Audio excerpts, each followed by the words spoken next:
Good morning, everybody, and welcome to this Railway Safety Regulator report for the 2019-2020 period. My name is Godfrey Mutizwa, and over the next hour, we're going to go through that report with experts, with the policymakers, to try to delve into the issues that it brings up. Now, in 2017, the Department of Transport published a draft transport white paper in which railways were expected to form the backbone of the country's transport system by 2050.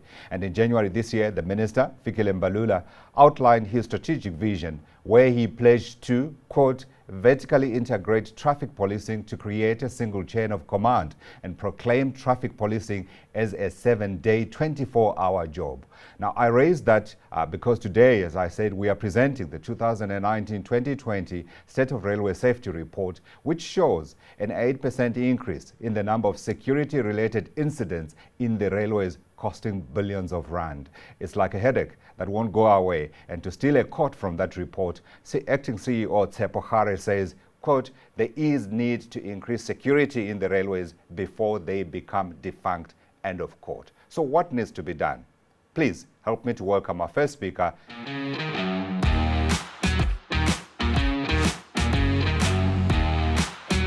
Fikile Mbalula, Deputy Minister of Transport, South Africa. Okay, so let's begin with the remarks of the Deputy Minister. Like I said, Deputy Minister Mbalula, welcome, and please, can we hear your thoughts? Thank you very much, Mr. Mutita. Let me safely say all protocol observed. To fellow citizens of the Republic of South Africa, we have strived to rise above the devastation wreaked onto us by the COVID-19 pandemic. Rebuilding our economy, we cannot ignore the important potential of rail transport as an efficient, economic, and climate sustainable means towards the recovery. The rail transport has a potential to create much needed economic opportunities to enhance the access to market and various inaccessible regions of the country, linking the coastal areas of our harbors to the trade routes of the world in totality. The objectives of the National Development Plan 2030 and those of the Economic Reconstruction and Recovery Plan, as announced by the President of the Republic of South Africa, may remain a pipe dream if rail modernization lags behind. Currently, the industry is not revitalized as per our expectation to the best capabilities of the country, and in terms of the freight, logistics, and volumes of the passengers, we are challenged. As government, we have continued to commit ourselves to address the challenges that are currently faced by the rail sector through the guidance of the rail industry to focus onto the revitalization of the current systems. The optimality of the service must, however, be enhanced through a safer rail system. To this end, we are finalizing the national rail policy. To this end, I can be able to say we are repositioning ourselves to play a major role into the future, as the rail transport must be a preferred mode of transport. The minister is hard at work to make sure that there are lasting improvements to the rail security in particular. There are lasting improvements to make sure that there is safety, because any breach of rail safety necessarily affect the safety of persons.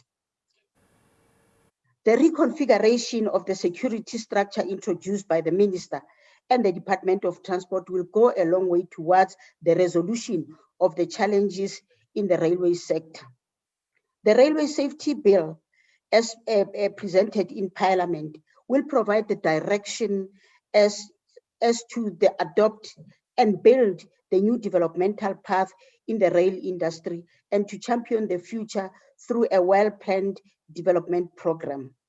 The report currently before us is a report which is being delivered now, and our expectation is that the stakeholders may have not internalized the report, and we are of the opinion that conversation will follow once the stakeholders have acquainted themselves with the report. The Department of Transport expects the rail industry through all the approved operators, big and small, to take seriously the findings that has been outlined in the report, particularly the state of safety report as it has been tabled in Parliament by the Department of Transport, that we should be able to live up to what has been recommended in the report, the findings that are there in the report, and other related occurrences that are mitigated by the report, so that we're able to fix where it is needed and to maintain the infrastructure in a planned manner that is conducive. This must be accompanied by a forward planning by all the stakeholders, so that our major infrastructure within Transnet and PRASA can be able to be really taken care of. RSR should ensure that all the operators submit, as a matter of priority and urgency, the mandatory principles, the safety plans, and the mitigation of the previous finding, as well as the current findings, to ensure that a thoughtful reduction of occurrences is achieved in the country. Also, thank you, Mr. Robert. Deputy Minister, thank you very much indeed for those welcoming remarks and your observations. I've been furiously taking notes, and will certainly be revisiting some of the issues that you are referred to there, wherein you are taking steps to try to make sure that the railways are indeed safe. Let's now listen to the chairperson of the Railway Safety Board, Mr. Nokubonga.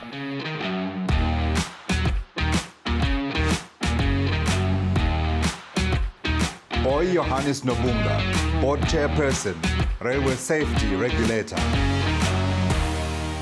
Thanks, Mr. Mutizwa. Good morning to the Honorable Deputy Minister, the stakeholders in the rail sector, as well as to the listeners out there. The rail transport has the potential to become an efficient, economic and climate sustainable means towards recovery. However, this can only be achieved if our rail services revert to normality with safety at the heart of its operations. As a regulator, we are extremely concerned that even though there are improvements in certain areas, the general state of rail safety is still not where it should be. The State of Safety report for 2019-20 still paints a grim picture of the safety across the rail industry. Despite an overall 24% reduction in network traffic since 2010-2011 reporting period, operational occurrences per million train kilometers still increased by 6%, while security-related incidents per million train kilometers increased drastically by a whopping 105% over the same period. These are mostly due to the open network and lack of security, which exposes commuters, trains, and railway infrastructure to criminal activities. Cable theft and vandalism account for millions of rands being lost and has a direct impact on the economy. The Department of Transport has estimated that to date, at least R1 billion has been lost by the rail sector due to vandalism and public disorder.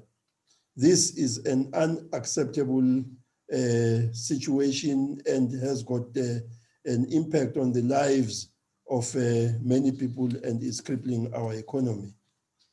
When we reflect on the statistics in the report, we note that during the 2019-20 reporting year, a total of 3,392 operational occurrences have been recorded. These occurrences include derailments, collisions, level crossing accidents and occurrences where people were struck by moving trains. This is a 15% decrease compared to the last reporting period. These operational occurrences resulted in a total of 1,210 injuries, representing a 55% decrease compared to the previous financial year. Additionally, the statistics indicate a 24% decrease in the fatality-weighted injuries due to operational occurrences. The fatality-weighted injuries is taken as a statistical equivalent of 10 injuries to 1 death. The platform train interface occurrences reduced by 27% in the period of 2019-2020 reporting period. However, this platform train interface occurrences contributed to 20% of the overall recorded operational occurrences in the reporting period. As I mentioned before, there are improvements, but these improvements are not enough. I wish to reaffirm our commitment as the RSR to the department and the rail stakeholders that we will not be content with the decreases in certain occurrences categories. With the relevant role players in the sector, we will continue to seek solutions on how we can heighten safety and further improve the safety of the rail sector in general. Thank you, Mr. Mjesu. Thank you very much, Mr. Nobunga. And I am thanking you as well beforehand for your magnanimity in accepting my apology for massacring your name. I'm also in the same spirit extending that forgiveness to the Deputy Minister for rechristening me, Robert, which I don't mind, Deputy Minister. I'm very happy to take that rechristening. Now, let's move on and talk about the detail of that report, and to help us go through it, please welcome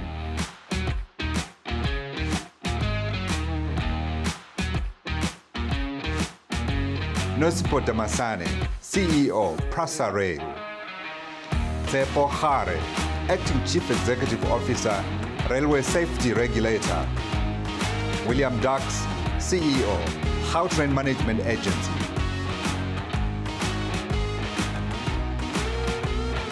Welcome everybody, and indeed thank you again for your time and for being part of this occasion where we're going through that 2019-2020 Railway Safety Report. And as you have heard from both the Deputy Minister and the Chairperson, there are positives, but there are also negative. Let's go through some of the detail of that, and for that conversation, I'd like to invite Tsepo Hare, the Acting Chief Executive Officer, to please give us your opening remarks.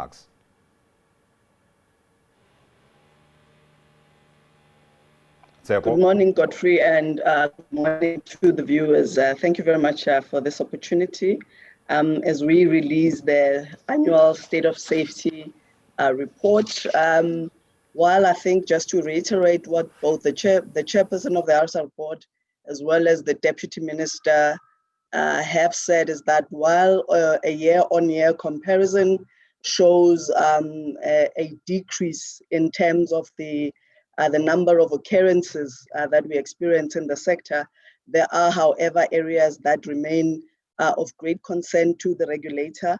And I think key amongst them for me would be the area of security, mainly because of the impact it has, not just on commuters, but on the operators themselves, but also in terms of allowing operators to run safe railway operations.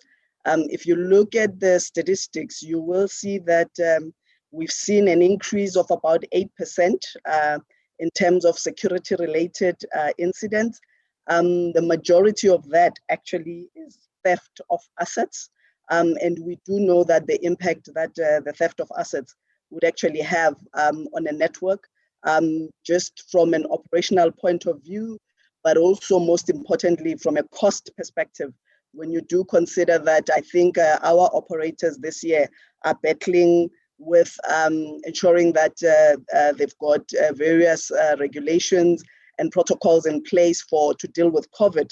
And while there's that added burden on operators, I do think from a financial point of view, reduced traffic as well. And I think in the instance of Prasa, who are currently running a limited service, but when we do look at the infrastructure, we are really concerned. While the statistics really are for the year up until 30 March 2020, we do note that this vandalism has continued unabated on the network. And as I have indicated previously, the effect really on the system is actually at an alarming pace. And if we aren't able to arrest this particular area, this would actually destroy our railway network. And so I think it's an area that as the regulator, we will be putting a lot of focus on in the current year and going forward. We are working very closely with our operators. You know, Godfrey, I always say that railway safety is not something that the regulator by alone can actually correct. It really is an area, and our approach over the last couple of years, we've moved from being very combative and transactional in how we deal with operators to almost having a collaborative approach to how we address the challenges that we have. And I believe that it is an area that requires not only the regulator and the stakeholders, but it also affects commuters, our communities. You will see in the statistics as well.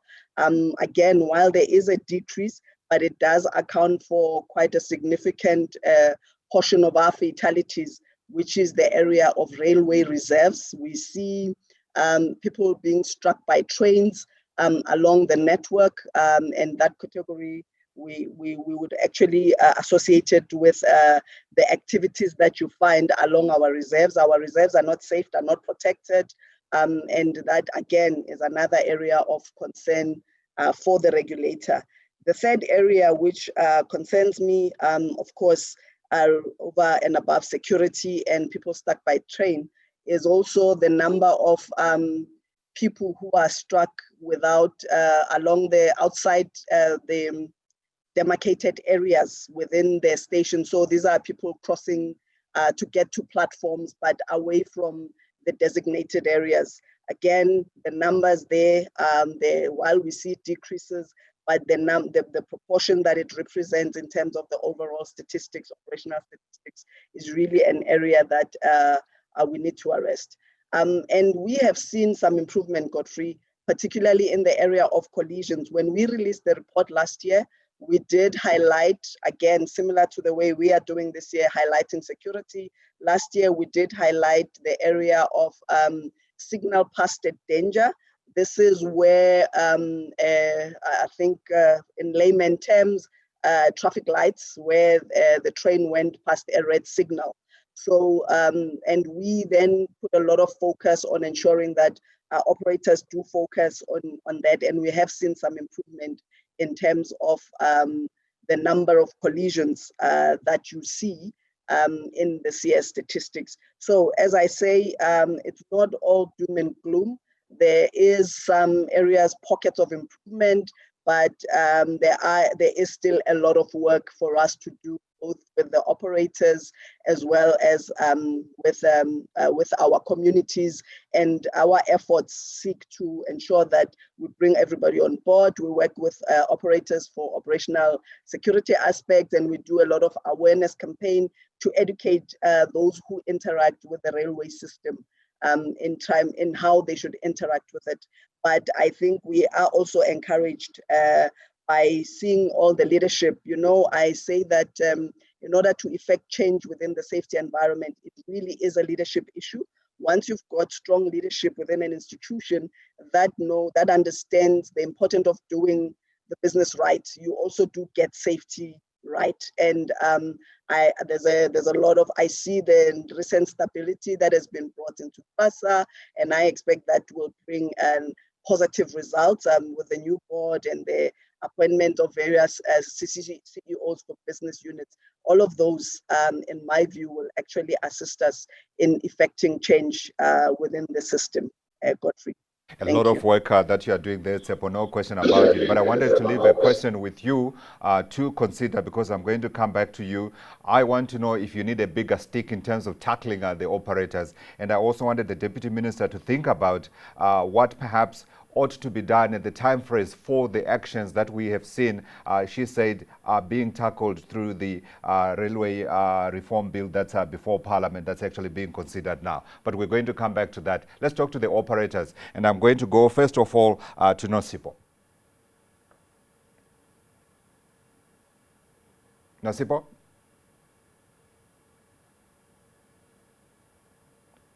We seem to be having a problem with Nosipo in connecting to her.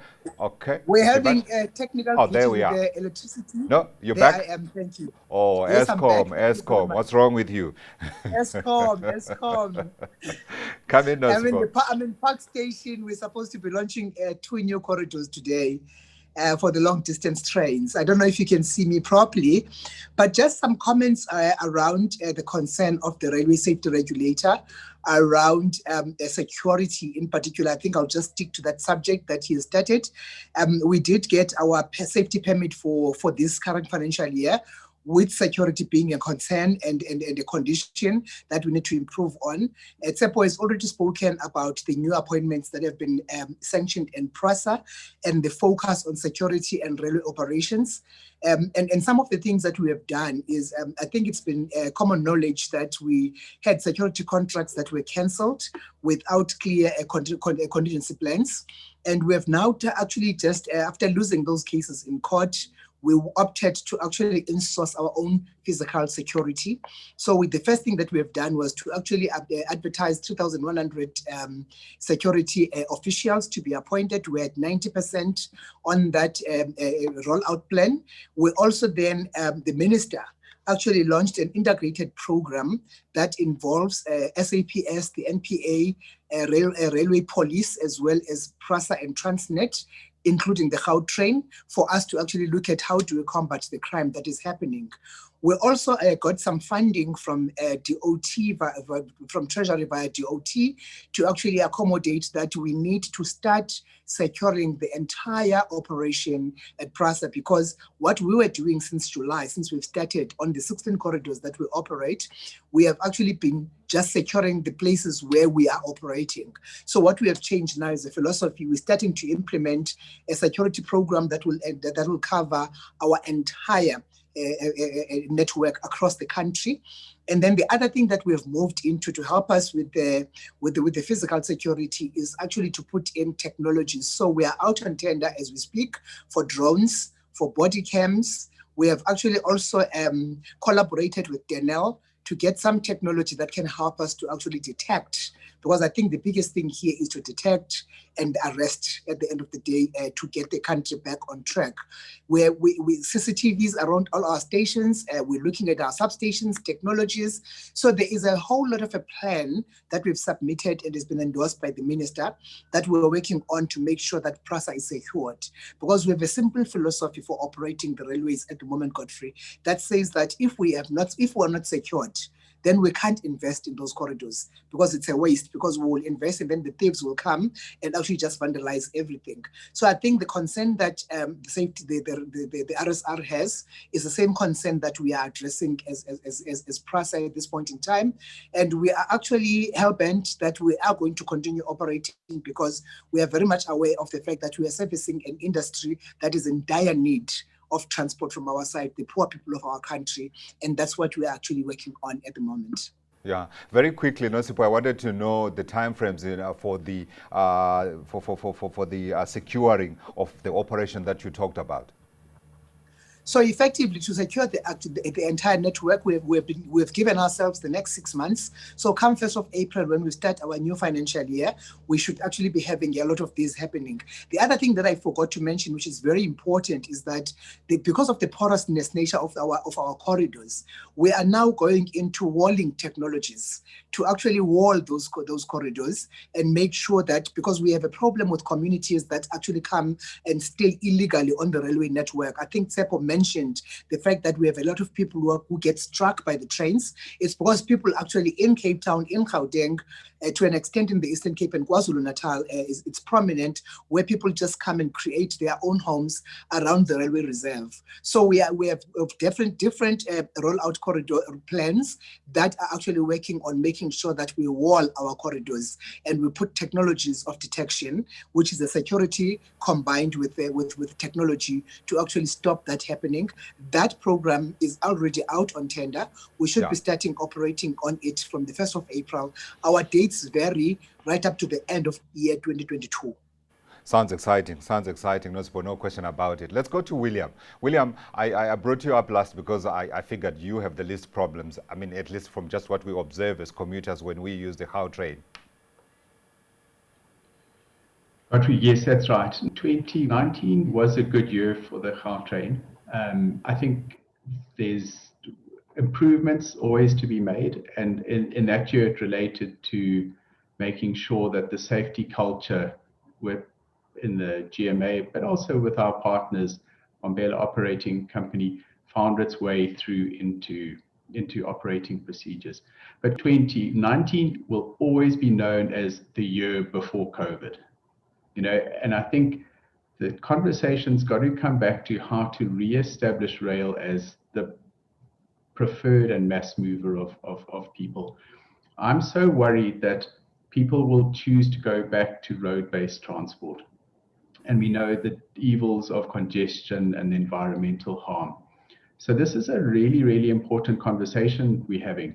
We as operators and service providers, as Nasipo said, we've got to provide that safe, reliable environment and start attracting users back to rail, so that in 5 years' time, 10 years' time, people will say, remember 2020, 2021, those were not so good years, but wow, the turnaround was fantastic. One thing which you and the viewers may not know is that Nasipo is one of the people who instilled the safety culture at Gautrain, at Mbalula Operating Company. So we were very sad to lose her to PRASA, but we also know her stellar record in instilling these safety cultures, and have no doubt that the same effect that she had at Gautrain will take place at Metro Rail as well.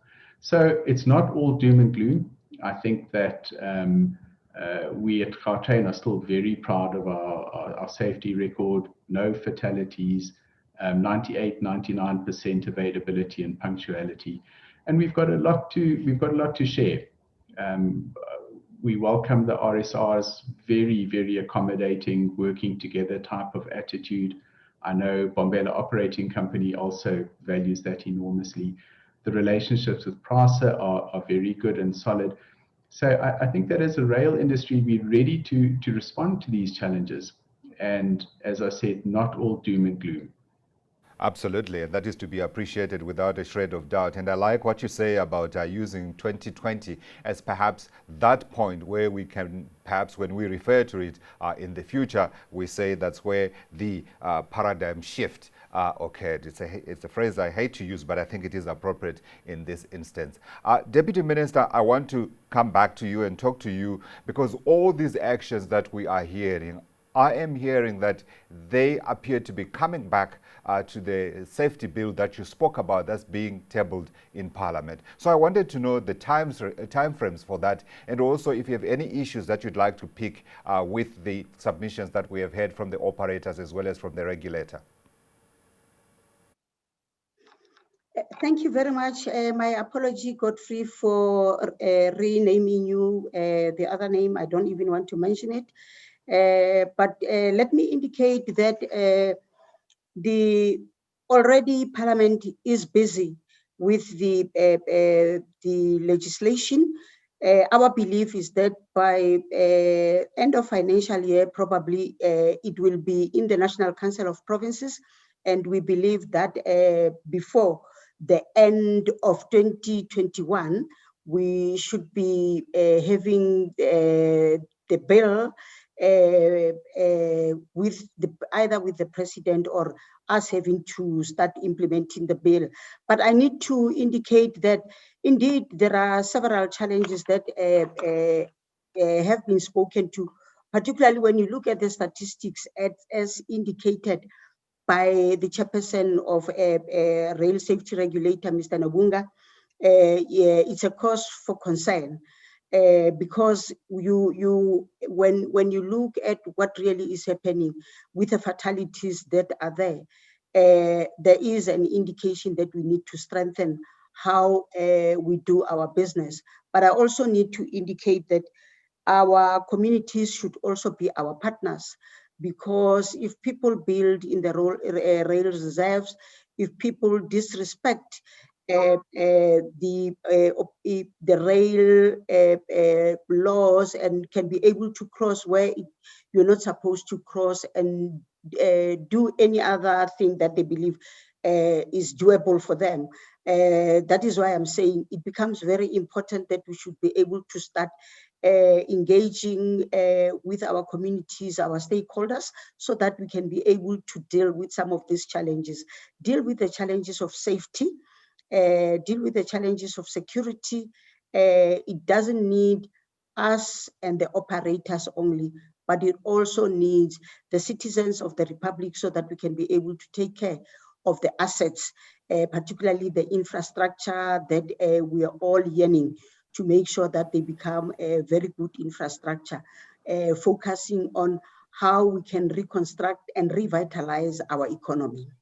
So it does appear to me, Deputy Minister, like there is need perhaps to toughen some of the penalties around people who transgress, so people who go and build where they are not supposed to build, railway jaywalkers like we have also heard.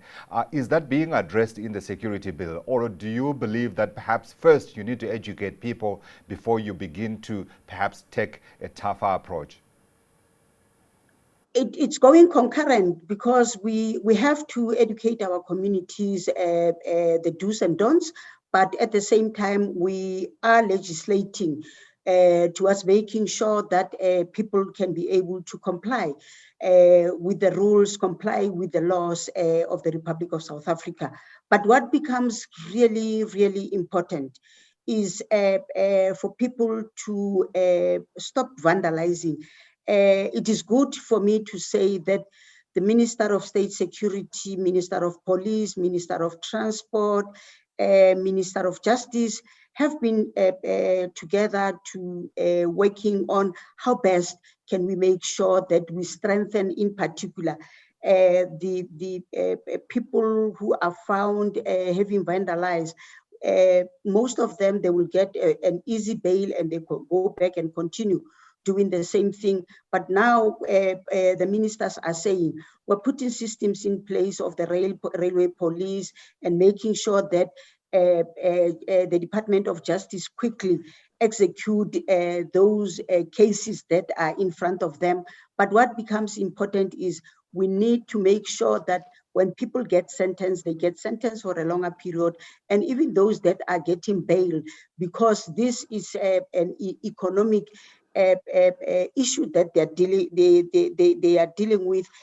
Therefore, it is important that if they get bail, it should be a bail that can be able to deter them, and even the sentencing should be a sentencing that can be able to deter these people from vandalizing the assets.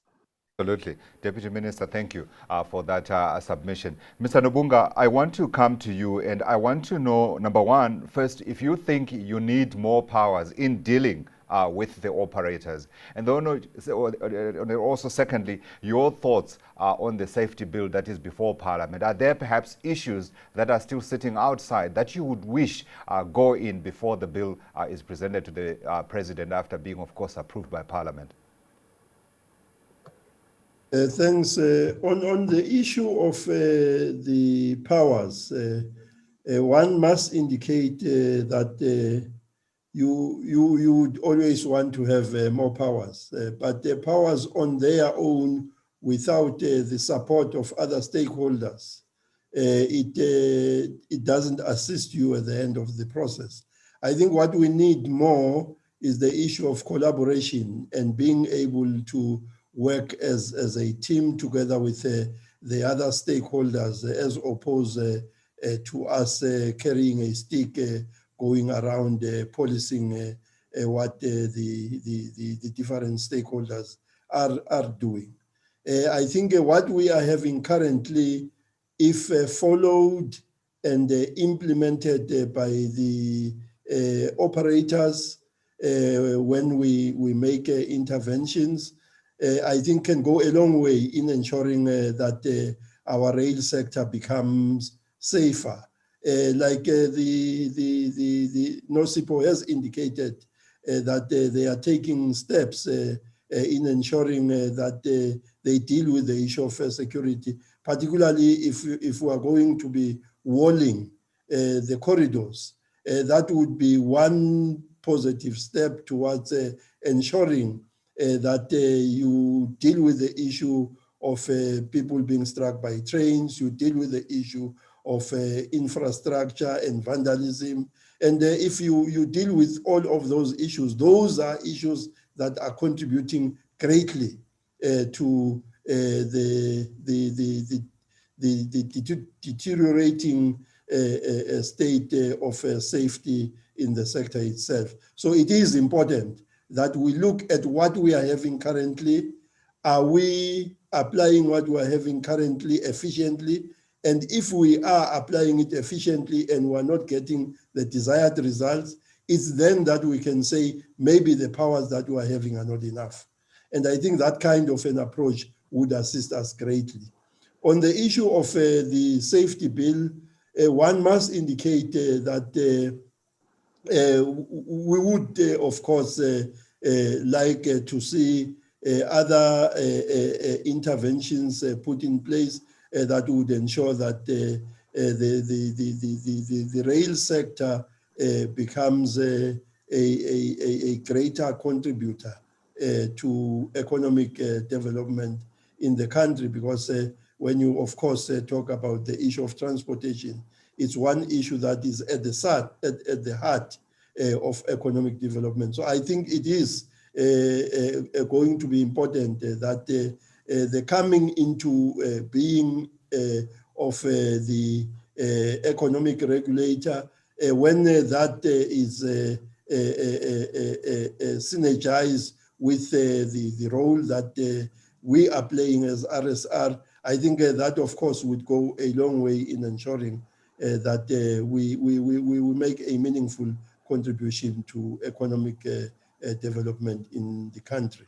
Yeah, it's a very important point you raise, because, of course, transport plays a big part in ensuring you bring down the levels of the costs for doing business in the country and contribute to the growth that the country so desperately requires. Except I'm sure you will rhyme with most of the issues that the chairperson has raised, but please do add if you want to add anything else to that. But I also wanted your thoughts on the actions that we heard are being taken by the operators. And I think we heard from NOSIPO, we heard from William, some of the issues that they are tackling. We also, of course, had Williams. It wasn't a complaint, but I'm sure if he was given back NOSIPO, you take it back very quickly indeed. But I wanted your thoughts on these submissions that they are making, and also want to know if there are perhaps other issues that ought to be taken again to improve the overall safety that we're talking about, including the walling of the corridors that the chairperson referred to. Thank you very much, Godfrey. I actually want to touch on maybe the instruments we have. We do have two major instruments to use as a stick, Godfrey, which is largely your penalties and obviously permit suspensions and revocations. But I'd just like to emphasize that the one around permit suspension and revocation, it is an action that we take once we have exhausted every other opportunity. in terms of getting the action to be right within the operator space. We've got, and I think for me, I actually want to really emphasize this point. When you look at a safety management system, key to that is ensuring that there is leadership, which is required to build what William referred to as safety culture. And I actually believe that if we can change that mind, if we can change that within our operators, it would actually take us a long distance in actually solving some of our problems. And I actually would want to say that what we have seen at, and I'll focus on passenger rail services, because obviously because Transnet is not here. We did invite Transnet to the discussion, but I think something came up, so they were not able to join. And therefore, because we do have just the two operators who are responsible for passenger safety, so I'll talk to that quite a bit more. You do actually need to change the culture within the organization, because what we find as some of the contributory factors to the high statistics is things like poor maintenance of your infrastructure, failure to follow the procedures that are in place when you're conducting manual train authorization. I think over the last couple of years, we would have been very vocal about manual train authorizations within PRASA. And when you actually look at it, then the procedures are in place. They are clear. There is a clear framework of what needs to be done, but it's just blatant, just non-compliance. And I believe that with the correct type of leadership, you will be able to begin to shift the mindset of an entire organization. And again, I think just maybe to add to William Dux's comments around the safety culture within BOC, and hoping that this can be transferred into PRASA operation. And in fact, we have already seen it. We've had a number of engagements with PRASA in particular to start discussing, because there are great challenges there. Going back after COVID, we've had to ensure that there is compliance because of the historical or sort of legacy challenges around non-compliance with various protocols. We have started having the conversation that as we build up the service, we would like to almost begin to instill the culture. And that's one of the opportunities that is coming as a result of COVID. The year 20, and I think William also referred to that going forward, you will begin to see that, or at least we should use this opportunity to start ensuring that we do the right things. Having closed PRASA completely during level 5, and I think parts of level 4, as we are opening it up, we've been working very closely with the operator to make sure that as we open up, we put the right measures in place to ensure that once we have the full system back on, you're not going to experience some of the challenges that you used to experience. Yeah. But as I have indicated, because safety is such, because security is such a crucial element of ensuring those things. You talked about whether or not there shouldn't be penalties for people who cross the network. I actually think that maybe not necessarily penalties, Godfrey, in this instance. Education remains vital in ensuring people understand the dangers that exist within the railway network, but largely the operators have a key role to play in protecting the railway reserve. That would achieve two things. It would protect the commuters and the people who need to cross, but most importantly, it also ensures that there is a protection of assets. So one of our key engagement points with PRASA, even as they scale up on the reinstatement of the system post-COVID, is to say no service will be reinstated without PRASA ensuring that there is adequate security. And if we continue to grow the system in that manner, I believe that we will be able to quite a large degree, start to actually see a change in this particular area of security. Yeah. And I think Mr. Massa know the position of the regulator in terms of doing this. In fact, one of the things we are doing at the moment, PRASA has given us a security strategy, which we are reviewing for adequacy, so that we can ensure that as they grow, they do the right things. Absolutely. Maybe just one last point. Yes. On the issues around railway reserve, I'd like to say that the department has recently published a regulation for the protection of railway reserves, and I hope that will also help operators in doing the right things. We're going to be rolling it out fairly soon. Thank you. Yeah. So we were supposed to take questions, but the issues are so many and so varied. We are unable to take many questions, but I believe we may be able to take one question. But I wanted to ask you quickly, Atepo, before you go, have you ever had to revoke someone's license? Yes, Godfrey, about 2 years ago, we did give PRASA notice for the revocation of their license. And as you know, the matter ended up in court with a supervisory order against PRASA. But I must say that the relationship has improved quite substantially since that period. And with the current leadership, I am hoping that that is an instrument I won't have to use. Indeed, indeed. I was going to say a velvet glove is a good thing sometimes, and I can see it is a strong velvet glove.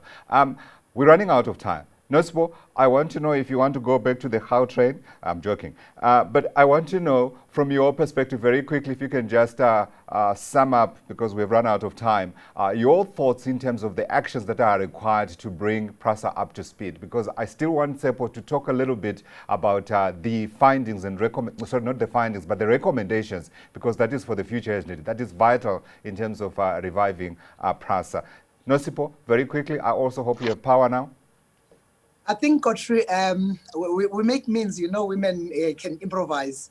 So, Godfrey, what we actually have done is, I did mention that we got a permit, 1-year permit from the Railway Safety Regulator, with one big condition around security. And for us, security is the biggest thing that has to happen for us to be able to bring back the network. We do have the modernization program that we are following for the blue trains to come in and the modernized stations. We do have rehabilitation programs that we've set in place, but we can't fully implement those without a clear security rollout. So for us, security is priority. What we have done subsequent to us receiving the permit, we have not actually sat down. We have gone back to the RSR to actually ask for help in terms of getting a proper audit into the plans that we've put in place as part of the conditions, to make sure that the actions that we are now delivering are actually talking to a security system that will actually make the RSR comfortable that the safety of our passengers and our network is not compromised. We have also gone to the RSR, asked for a meeting to go and make a full presentation to them in terms of the plans we have in place to actually deal with this. So my feeling is that with the collaboration that we're having with the Gautrain in the precincts that we share, the collaboration that we have with Transnet in the corridors that we share, the collaboration with the RSR in terms of the effectiveness of the plans we're putting in place, we're actually installing a serious visible felt leadership, starting from the top. We're actually all over the stations, all over the railway reserve, actually working and educating our people in terms of how important it is to actually have a safety culture in the organization. And we are beginning to see that traction in terms of people understanding what it is that we want to do, because if management and leadership are on the ground with the people, you get the maximum benefit. So my feeling is that we have a concrete security plan. We have energized the entire system around us in terms of this plan, and we are executing as we speak. We're not just planning, we are planning and executing at the same time. And we should actually be heading towards a functioning railway system for passengers in this country. Thank you very much. Thank you very much. And I see you've got power there, and I'd really wanted to engage you some more. I mean, we talk about drones and using technology to make sure that we are safer would be a good thing.